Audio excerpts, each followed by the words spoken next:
les fils d'Israël, et je les ai bien connus.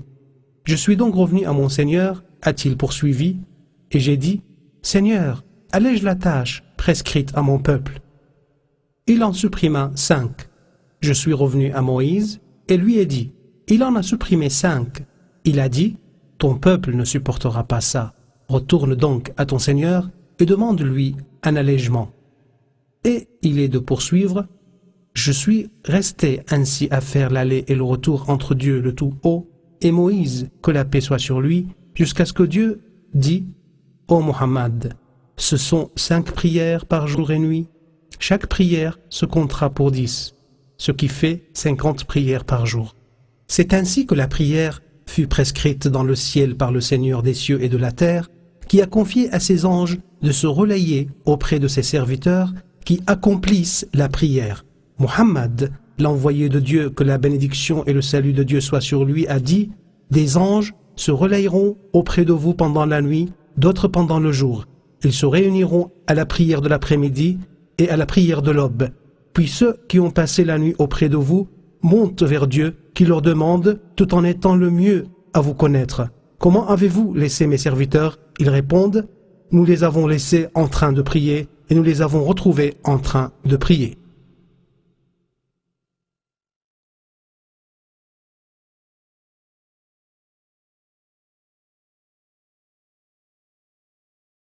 La prière.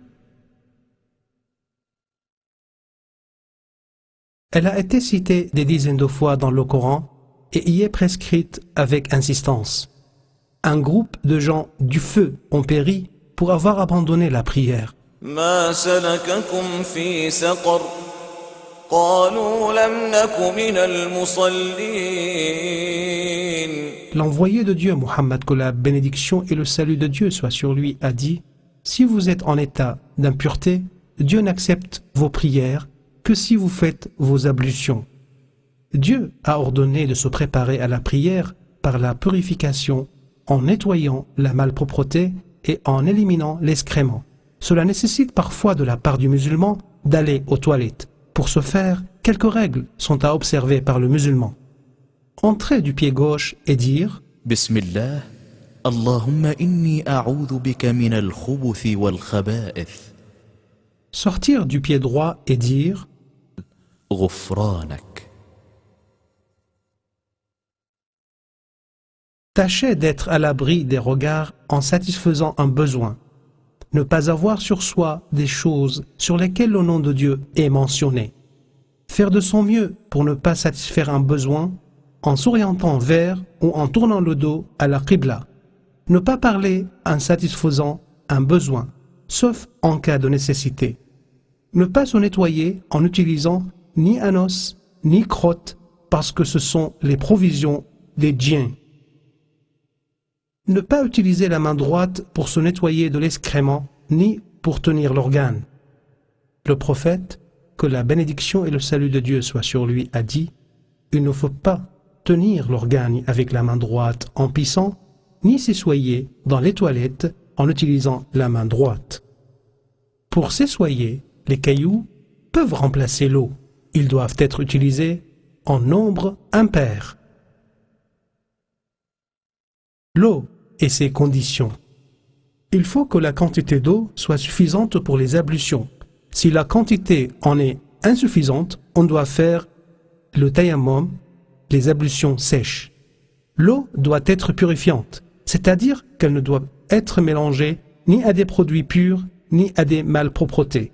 Si l'eau se trouve mélangée à des produits purs, comme l'eau de fleurs, le jus d'orange ou le jus de citron, elle devient pure et non purifiante.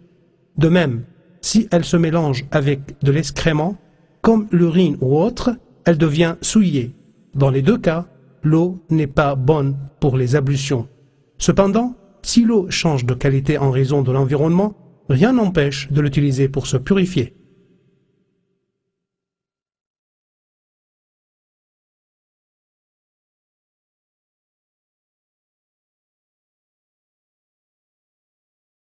Les ablutions, c'est la purification moyennant l'eau du visage, des mains, de la tête et des pieds.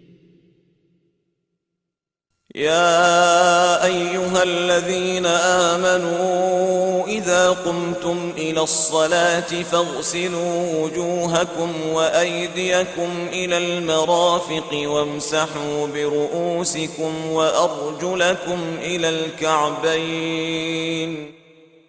Certains préceptes et conditions élémentaires sont à observer dans les ablutions.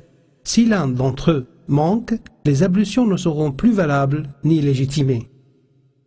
Isbar, ou rinçage des membres avec abondance. Le isbar ne signifie pas l'usage inutilement excessif de l'eau dans les ablutions. إنه لا يحب المسرفين. Tâche, mon frère musulman, de ne pas gaspiller l'eau. D'après Anas bin Malik, que Dieu soit satisfait de lui, le prophète, que la bénédiction et le salut de Dieu soient sur lui, utilisait pour se laver un sa' et pour les ablutions un mad. Or le mad est une unité de mesure équivalent à 3/4 de litre environ et le sa' est une unité de mesure qui vaut 4 mad. Mon frère le musulman, sache que l'intention est une condition sine qua non dans toutes les pratiques cultuelles pour la recherche de l'agrément de Dieu et la soumission à son pouvoir.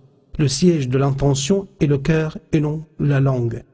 Le prophète Mohammed, que la bénédiction et le salut de Dieu soient sur lui, dit « Si je ne craignais que ce ne soit pénible pour ma communauté, j'aurais astreint à ses membres de se curer les dents avec un nettoyant à chaque ablution. » Mon frère le musulman commence par le lavage des mains jusqu'au poignet avant les ablutions, c'est une sunna.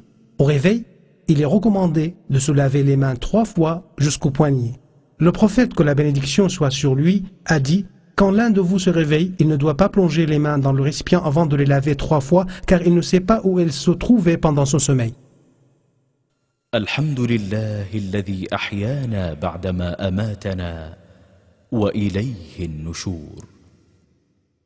Le prophète, que la bénédiction et le salut de Dieu soient sur lui, a dit « Quand tu fais tes ablutions, rince-toi la bouche. » Et il a dit « Quiconque fait les ablutions doit se nettoyer le nez. » Il a dit aussi « Aspire l'eau par le nez, puis renifle. » Il est obligatoire de se laver les mains une fois. Le faire davantage relève de la sunna. Sache que le visage s'étend de la racine des cheveux jusqu'au bout du menton. Si la personne a une barbe touffue, il suffit de la laver de surface. Pas besoin de passer l'eau à travers les poils. Mais il n'y a pas de mal à le faire. Si la barbe est cependant peu touffue, il convient de la nettoyer de l'intérieur pour que l'eau touche la peau apparente. Le lavage des mains et des bras jusqu'au coude. Le coude se situe entre l'humérus et l'avant-bras. Le prophète, que la bénédiction et le salut de Dieu soient sur lui, dit « Si tu fais les ablutions, fais pénétrer l'eau entre les doigts de la main et du pied. » Il est de la tradition du prophète de permettre d'essuyer le plâtre en mouillant d'eau les mains et en essuyant une seule fois tout le plâtre.